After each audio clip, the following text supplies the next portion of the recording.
2024ರ ಕ್ರೋಧಿನಾಮ ಸಂವತ್ಸರದ ಮೀನರಾಶಿ.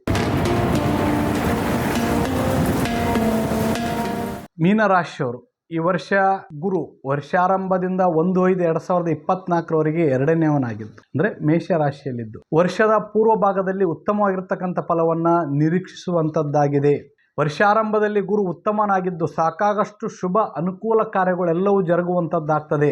ಗುರುವಿನ ಪ್ರಭಾವದಿಂದ ಸದಾ ಹಸನ್ಮುಖಿಗಳಾಗಿ ಕಾರ್ಯಪ್ರವೃತ್ತರಾಗ್ತಕ್ಕಂಥದ್ದಾಗಿರ್ತದೆ. ಮನೆಯಲ್ಲಿ ಧನ ಕನಕಾದಿಗಳು ತುಂಬಿ ತುಳಿಕಾಡುವಂಥವುಗಳಾಗ್ತವೆ. ಕಾರ್ಯದಲ್ಲಿ ಹೆಚ್ಚು ಆಸಕ್ತಿ ತೋರುವಿಕೆ ಉಂಟಾಗ್ತದೆ. ಜೊತೆಗೆ ಗೌರವ ಸನ್ಮಾನಗಳು ಸಹ ಮಡದಿ ಮಕ್ಕಳ ನೀಡುವಂಥ ಸಹಕಾರದಿಂದ ಅಧಿಕ ಸಂತೋಷ ಉಲ್ಲಾಸ ಉಂಟಾಗುವಂಥ ಸಾಧ್ಯತೆ ಜಾಸ್ತಿ ಇರ್ತದೆ. ಬಂಗಾರ ಬೆಳ್ಳಿ ಖರೀದಿ ಮಾಡುವಂಥದ್ದು, ಆಸ್ತಿ ಸಂಗ್ರಹ ಮಾಡುವಂಥದ್ದು, ಆರೋಗ್ಯದ ಭಾಗ್ಯ ಉತ್ತಮವಾಗಿರ್ತಕ್ಕಂಥದ್ದು, ಮನಸ್ಸು ಸದಾಕಾಲ ಉಲ್ಲಾಸ ಭರಿತವಾಗಿರ್ತಕ್ಕಂಥದ್ದು. ಇನ್ನು 1/5/2024 ನಂತರ ಗುರುದೇವ 3ನೇ ಸ್ಥಾನಕ್ಕೆ ಹೋಗ್ತಾನೆ, ಅಂದರೆ ವೃಷಭ ರಾಶಿಗೆ ಹೋಗ್ತಾನೆ. ಪ್ರಗತಿಯಲ್ಲಿ ಸ್ವಲ್ಪ ಕಷ್ಟ ಆಗ್ತದೆ, ಪ್ರಗತಿ ಕಾಣುವಂಥದ್ದು. ಯಥಾಸ್ಥಿತಿಯಲ್ಲಿ ಮುಂದುವರಿಯುವಂಥದ್ದು ಉತ್ತಮ.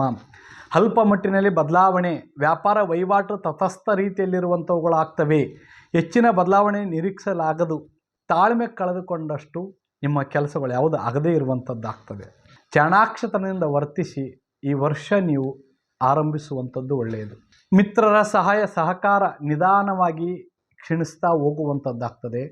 ಸರ್ವ ಸಂಪತ್ತು ಇದ್ದರೂ ಇಲ್ಲದ ಒಂದು ಕಡೆ ಖಿನ್ನತೆ ಕಾಡುವಂಥದ್ದಾಗ್ತದೆ. ಯಾಕೋ ಸಮಾಧಾನ ಇರಲ್ಲ. ಸಣ್ಣ ಸಣ್ಣ ವಿಚಾರಕ್ಕೂ ಟೆನ್ಷನ್ ಜಾಸ್ತಿ ಮಾಡ್ಕೊತೀರಿ. ಯಾವುದೋ ನನಗೆ ಇಲ್ಲನಪ್ಪ, ಎಲ್ಲವೂ ನಾನು ಬಿಟ್ಟು ಹೋಗಿದವ ಅನ್ನುವಂಥ ಮನಸ್ಥಿತಿ ನಿರ್ಮಾಣ ಆಗ್ತದೆ. ಮನಸ್ಸಿನಲ್ಲಿ ಸ್ವಲ್ಪ ಭಯ ಅಸಮಾಧಾನ ಉಂಟಾಗುವಂಥದ್ದಾಗ್ತದೆ. ಇನ್ನು ಶನಿದೇವ ವರ್ಷ ಪೂರ್ತಿ 12ನೇವನು ಅಂದರೆ ಕುಂಭರಾಶಿಯಲ್ಲಿರೋದರಿಂದ ಯಾವುದೇ ಕಾರ್ಯಗಳು ಮಾಡೋಕ್ಕೆ ಹೋದರೂ ಸಹ ಅಲ್ಪ ಮಟ್ಟಿಗೆ ಏರುಪೇರು ಉಂಟಾಗುವಂಥದ್ದು ಸರ್ವೇ ಸಾಮಾನ್ಯ. ಯಾವುದೇ ಕಾರಣಕ್ಕೂ ಧೃತಿಗೆಡದೆ ಶ್ರದ್ಧೆಯಿಂದ ಕೆಲಸ ಕಾರ್ಯಗಳನ್ನು ಮಾಡುವಂಥದ್ದು ಒಳ್ಳೆಯದು. ಇನ್ನು ವ್ಯವಹಾರದಲ್ಲಿ ಅನಿರೀಕ್ಷಿತ ಮಟ್ಟದಲ್ಲಿ ಅಭಿವೃದ್ಧಿಯನ್ನು ಕಾಣಲಾಗದೆ ಪರಿಶ್ರಮದಿಂದ ಸ್ವಲ್ಪ ಕಾರ್ಯವನ್ನು ನಿರ್ವಹಿಸ್ತಾ ಹೋಗುವಂಥದ್ದು ಒಳ್ಳೆಯದು.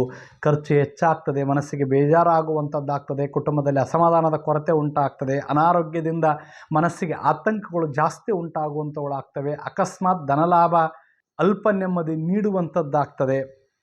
ಮಾತಿಗೆ ಮಾತು ಬೆಳೆದು ವಿರೋಧ ಕಟ್ಟಿಕೊಳ್ಳುವಂಥದ್ದು ಜಾಸ್ತಿ ಆಗ್ತದೆ. ಸಮಯಕ್ಕೆ ತಕ್ಕಂತೆ ತಾಳ್ಮೆಯಿಂದ ಇರುವಂಥದ್ದು ಒಳ್ಳೆಯದು. ಈ ಸಮಯ ನೀವು ತಿರಸ್ಕರಿಸ್ತರೋ ಪುರಸ್ಕರಿಸ್ತರೋ ಎರಡೂ ನಿಮ್ಮ ಕೈಲಿರ್ತಕ್ಕಂಥದ್ದು. ಸಮಯವನ್ನು ಸರಿಯಾಗಿ ಉಪಯೋಗಿಸ್ಕೊಂಡ್ರೆ ಒಳ್ಳೆಯದು. ಇನ್ನು ರಾಹು ವರ್ಷಪೂರ್ತಿ ಜನ್ಮಸ್ಥನಾಗಿ ಅಂದರೆ ಮೀನರಾಶಿಯಲ್ಲೇ ಇದ್ದು ಅನವಶ್ಯಕವಾಗಿರ್ತಕ್ಕಂಥ ಭಯದ ವಾತಾವರಣ ನಿರ್ಮಾಣ ಆಗ್ತದೆ. ನೀವು ಮಾಡದೇ ಇರುವಂಥ ಕಾರ್ಯಗಳು ಸುಮ್ಮನೆ ನಿಮ್ಮ ಮೈ ಮೇಲೆ ಓರಿಸುವಂಥವ್ರಾಗ್ತಾರೆ. ಇನ್ನು ಏನೇ ಕಾರ್ಯ ಮಾಡಿ ಶ್ರದ್ಧೆ ನಿಷ್ಠೆಯಿಂದ ಇದ್ದರೆ ಇನ್ನೂ ಒಳ್ಳೆಯದು. ಇಲ್ಲವಾದರೆ ಹಿರಿಯರು ಅನವಶ್ಯಕವಾಗಿರ್ತಕ್ಕಂಥ ಸಮಸ್ಯೆಯನ್ನು ತಂದು ನಿಮ್ಮನ್ನು ಇಕ್ಕಟ್ಟಿಗೆ ಸಿಗಾಕೊಳ್ಳುವಂಥ ಪರಿಸ್ಥಿತಿ ನಿರ್ಮಾಣ ಆಗ್ತದೆ. ಇನ್ನು ಮಂಗಳ ವರ್ಷ ಆರಂಭದಿಂದ 23/4/2024ರವರೆಗೆ 12ನೇ ಕುಂಭರಾಶಿಯಲ್ಲಿದ್ದು ಅಲ್ಲಿಂದ 1/6/2024 ಜನ್ಮಸ್ಥನಾಗಿ ಮೀನರಾಶಿಯಲ್ಲಿದ್ದು 12/7/2024 ಎರಡನೇವನು ಮೇಷರಾಶಿಯಲ್ಲಿದ್ದು ನಂತರ 3ನೇ ಸ್ಥಾನ ವೃಷಭ ರಾಶಿಯಲ್ಲಿರುವುದರಿಂದ ಸಾಕಾಗಷ್ಟು ಪರೀಕ್ಷಾ ಸಮಯಗಳು ಎದುರಾಗುವಂಥದ್ದಾಗ್ತದೆ. ವಿಶೇಷವಾಗಿ ಜೂನ್ ಜುಲೈ ತಿಂಗಳಲ್ಲಿ ರಾಹು ಮತ್ತು ಮಂಗಳ ಇಬ್ಬರು ಜನ್ಮಸ್ಥರಾಗಿ ಬರುವುದರಿಂದ ಆರೋಗ್ಯ, ಉದ್ಯೋಗ, ವ್ಯವಹಾರದಲ್ಲಿ ಜಾಗೃತರಾಗಿರ್ತಕ್ಕಂಥದ್ದು ಒಳ್ಳೆಯದು. ಬಂಧುಗಳಲ್ಲಿ ಯಾವುದೇ ರೀತಿಯ ಮನಸ್ತಾಪ ಉಂಟು ಮಾಡಿಕೊಳ್ಳದ ರೀತಿಯಲ್ಲಿದ್ದರೆ ಇನ್ನೂ ಒಳ್ಳೆಯದು. ಕಾಲ ಕಳೆದಂತೆ ಎಲ್ಲವೂ ಸರಿಯಾಗಿ ಸಂಪೂರ್ಣವಾಗಿ ಜೀವನ ಅಭಿವೃದ್ಧಿ ಆಗುವಂಥದ್ದಾಗ್ತದೆ. ಗುರು ಶನಿ ಮಂಗಳ ಜಪ ಮಾಡ್ತಕ್ಕಂಥದ್ದು ಅವಶ್ಯವಾಗಿ ಮಾಡಲೇಬೇಕು. ಮೀನರಾಶಿಯ ಹೆಣ್ಣು ಮಕ್ಕಳಿಗೆ ನಿಮ್ಮ ಮೇಲೆ ಇಲ್ಲ ಸಲ್ಲದ ಆರೋಪಗಳು ಸರ್ವೇ ಸಾಮಾನ್ಯವಾಗಿ ಬರುವಂಥವುಗಳಾಗ್ತವೆ. ಅವುಗಳನ್ನೆಲ್ಲವನ್ನು ಮೆಟ್ಟಿ ನಿಲ್ಲಬೇಕಾಗ್ತದೆ. ಮನೆಯಲ್ಲಿರ್ತಕ್ಕಂಥ ಎಷ್ಟೋ ಸಮಸ್ಯೆಗಳು ಗುಟ್ಟುಗಳನ್ನು ರಟ್ಟು ಮಾಡದೆ ನೀವು ಕಾಲವನ್ನು ಕಳೆದ್ರಿ ಅಂದರೆ ನಿಮಗೆ ಒಳ್ಳೆಯದು. ಗಂಡ ಅಂದ, ಅತ್ತೆ ಅನ್ಲು, ಮಾವ ಅಂದ, ಹೀಗೆ ನಿಮ್ಮಲ್ಲಿರ್ತಕ್ಕಂಥದ್ದನ್ನು ಹೊರಗೆ ಹಾಕಿದ್ರಿ ಅಂದರೆ ಅದು ದುಃಖಕ್ಕೆ ಈಡು ಮಾಡುವಂಥದ್ದಾಗ್ತದೆ. ಒಟ್ಟಿನಲ್ಲಿ ಈ ವರ್ಷ ಪೂರ್ತಿ ಗುರುಬಲ ಇಲ್ಲ. ಅಂತೂ ನಿಮಗೆ 10ನೇ ಶುಭ ಫಲ ಇದ್ದು ಪಾಲ್ಗುಣ ಮಾಸ 5, 10, 15ನೇ ತಿಥಿಗಳು ಶುಕ್ರವಾರ ಆಶ್ಲೇಷ ನಕ್ಷತ್ರ ಘಾತಕವಾಗಿರ್ತಕ್ಕಂಥವುಗಳು.